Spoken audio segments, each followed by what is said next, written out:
जी Arun sir, एक तरफ मां बनने का पोस्टर बैनर लहराया जा रहा है और दूसरी तरफ गर्भवती महिला को सड़क पर रोक दिया जा रहा है, अस्पताल तक नहीं जाने दिया जा रहा है और दुनिया भर के कुतर्क दिए जा रहे हैं। कैसे मां बन गई ये भाजपाई? जी सर, पहले तो मैं ऐसे लोगों की कड़े शब्दों में भर्त्सना करता हूं। इसका कारण है, जिस नारी को मुद्दा बनाया और जो सीन कल क्रिएट हुआ, किसी ने किया नहीं, नेचुरल था। जैसे कि एक हमारी देश की बेटी मां बनने जा रही थी, तो यह खुशी का विषय है, यह उल्लास का विषय है। आप उनके जो अगर होंगे, उनके ससुर या उनके पिताश्री होंगे, उनकी खुशी का आप अंदाजा लगा नहीं सकते, क्योंकि दो कुलों को प्रसार देने एक सृजन करती जा रही थी जन्म देने के लिए। तो मैं बधाई देता हूं उस मां को कि जो ऐसा करने जा रही थी, सृष्टि के चलन में एक वो सहायक सिद्ध होने जा रही। और दूसरी तरफ, जो ये मैंने खुद देखा, एक व्यक्ति कह रहा था कि उसको आज ही जाना था, कल चली जाए। सर, मैंने मेरी उम्र इतनी हो चुकी कि मैंने बहुत सारी बेटियों को मां बनते हुए देखा है। मेरी स्वयं की बेटी भी आज 1 वर्ष के बालक की मां। तो जो गर्भ काल होता है, और खास तौर से जो अंतिम काल होता है, टेक्निकल टर्म ये है कि ये 280 दिन लगते हैं इसमें। जो अंतिम महीना होता है, उसमें जो गर्भ धारण किए हुए स्त्री होती है, उसका एक किस्म से पुनर्जन्म होता है। वो बच्चे को जन्म देने के साथ साथ एक ऐसा शरीर पा लेती है जिससे सृजन हो चुका हो। और जो बच्चा जन्म लेता है, आपने गाय के बछड़े को तो देखा ही होगा, कैसे वो, उसको कोई नहीं कहता ये तेरी मां है। अब वो भागता है अपने मां का दूध पीने के लिए। तो मनुष्य भी बिल्कुल ऐसा ही करता है, परंतु जिन जिन लोगों ने उनको रोका, अब एक शब्द कह देता हूं, वो कुकर्मी, वो पापी। अगर उनको मां इतना ही बनने का शौक है, तो मैं दिल्ली में रहता हूं, यहां पर जो बायोलॉजी है, जो डॉक्टरी है, जो मेडिकल प्रोफेशन है, वो इतना विकसित हो चुका है कि आप भी मां बनने का सुख ले सकते हैं। शर्त एक ही है, आपको अपना जेंडर चेंज कराना होगा, आपको अपने शरीर में गर्भाशय फिट कराना होगा। और मेरी तो यह भी सलाह है कि फिर सर सवाल ये है कृत्रिम, सर अरुण सर सर, मेरी बात पूरी होने दें, फिर कृत्रिम गर्भाधान करवा के उस प्रसव पीड़ा को महसूस करना होगा, अरुण सर क्योंकि यही मैं पुरुष को। पूछना चाह रहा था। सर जी यही मैं पूछना चाह रहा था कि जिनका इतिहास इस तरीके का है, जो पुरुष होकर के पुरुषार्थ नहीं दिखा पाए, वो क्या जेंडर जी चेंज करा के और मातृत्व तो दिखा सकते हैं, उस प्रसव पीड़ा को बर्दाश्त कर सकते हैं? सर, वो प्रसव पीड़ा मुझे लगता नहीं है कि वो शब्द का भी अर्थ कर पाते होंगे, क्योंकि उन्होंने ऐसी घटनाएं अपने परिवारों में होते हुए देखी नहीं है।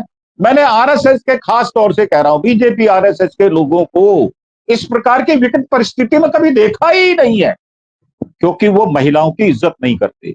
मैं अब बात करता हूं आपको कि कैसे नहीं करते। आरजेडी की एक महिला है, जिनके विषय में यह कहा गया कि उनकी साड़ी साया उतार कर क्या किया जाएगा। मुझे शर्म आती है वो कहते हुए, लज्जा महसूस करता हूं, अपने आप में चरित्र की गिरावट महसूस करता हूं। परंतु उसी व्यक्ति को हमारे देश का प्रधानमंत्री भारतीय जनता पार्टी में शामिल करने के लिए उसका स्वागत करता है। और हमारी पिछड़ी जो परिवारों से आती हैं, मैं आर्थिक रूप से पिछड़े की बात करता हूं, मैं जाति पाति को नहीं मानता, इसलिए मैं किसी को पिछड़ा शब्द कहते हुए थोड़ा संकोच करता हूं। मेरा पिछड़ा का भाव यह होता है कि वो अर्थ से पिछड़ा हुआ है, अर्थ से पिछड़ा है क्योंकि हम जैसे ब्राह्मणों ने इस समाज का ठेका लिया और उसको उसकी मन मर्जी के हिसाब से उसका इस्तेमाल किया। गांव में आप चले जाएं, आज भी जो गांधी जी ने चलाया था स्पृश्यता का, वो आज भी देखने को आप कहीं ना कहीं मिल जाएगा। घोड़ी पर नहीं चढ़ने देंगे, मूछ नहीं रखने देंगे, सिर पे सेहरा नहीं बनने देंगे। ये है क्या? ये सब बीजेपी की औलाद है, खुल्लम खुल्ला बोल रहा हूं। ये बीजेपी की औलाद यत्र तत्र सर्वत्र ये मिल जाएगी आपको।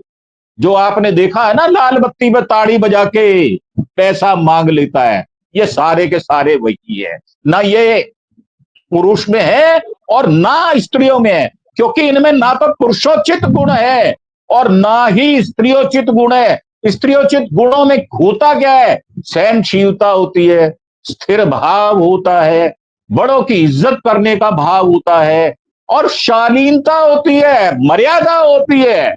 परंतु इनमें किसी कोई गुण नहीं मिलेंगे, अब गुणों से भरपूर।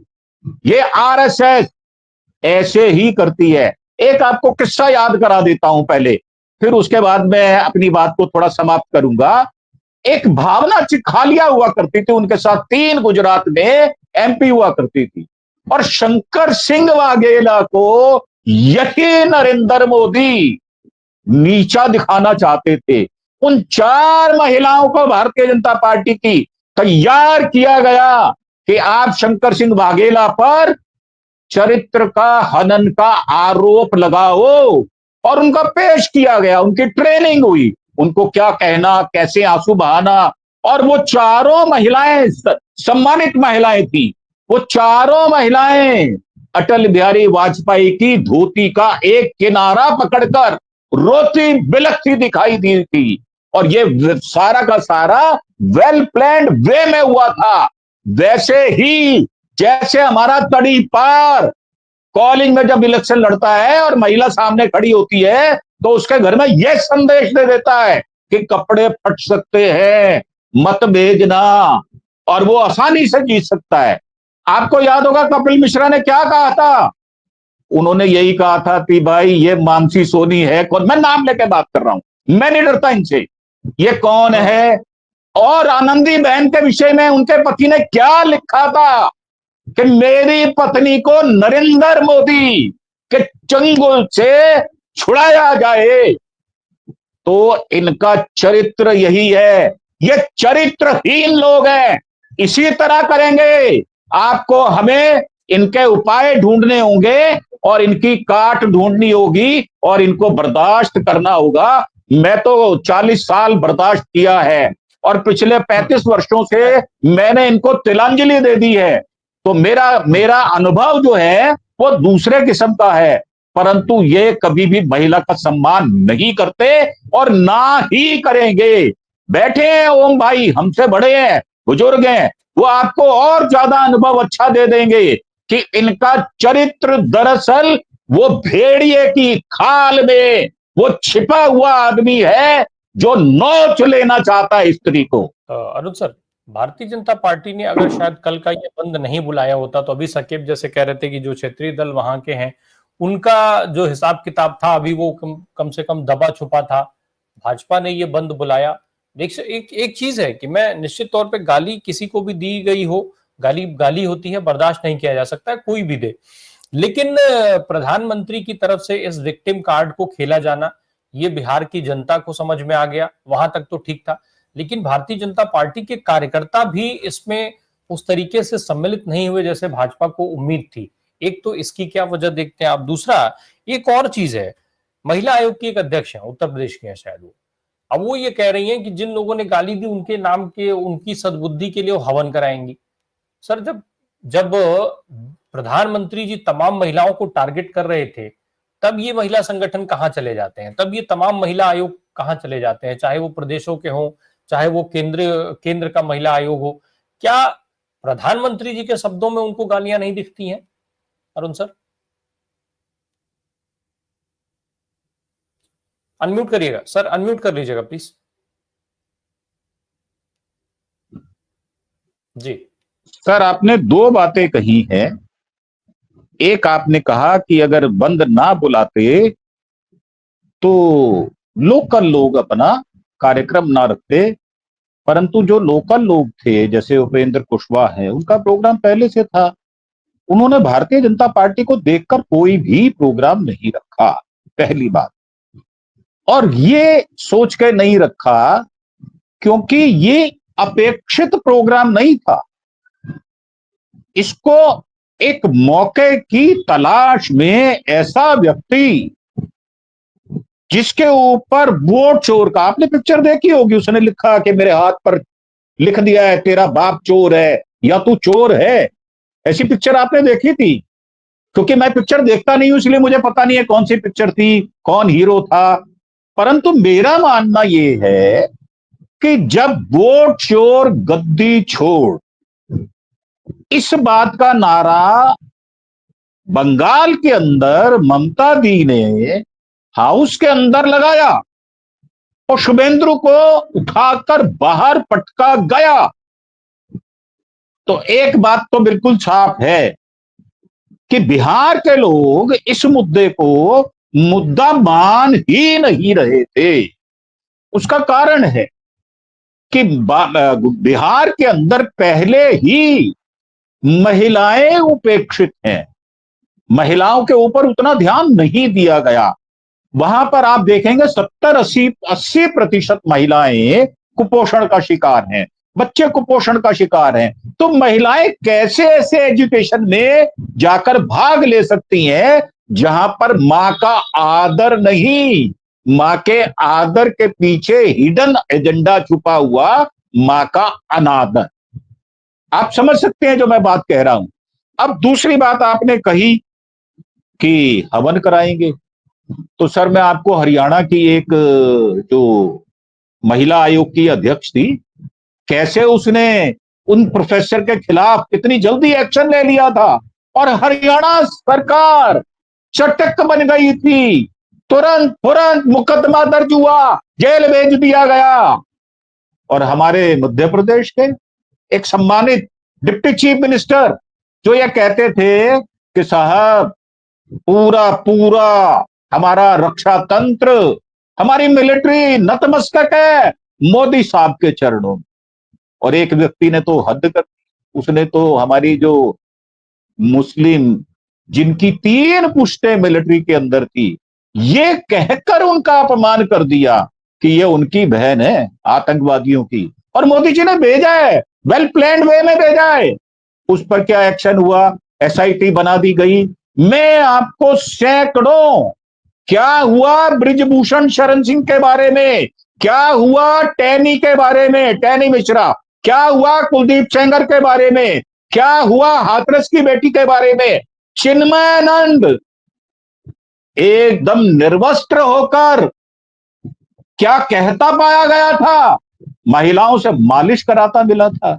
और वही की एक भगवादारी, वो कहती है कि जो राम का नहीं वो किसका है, ये भी पता होगा आपको।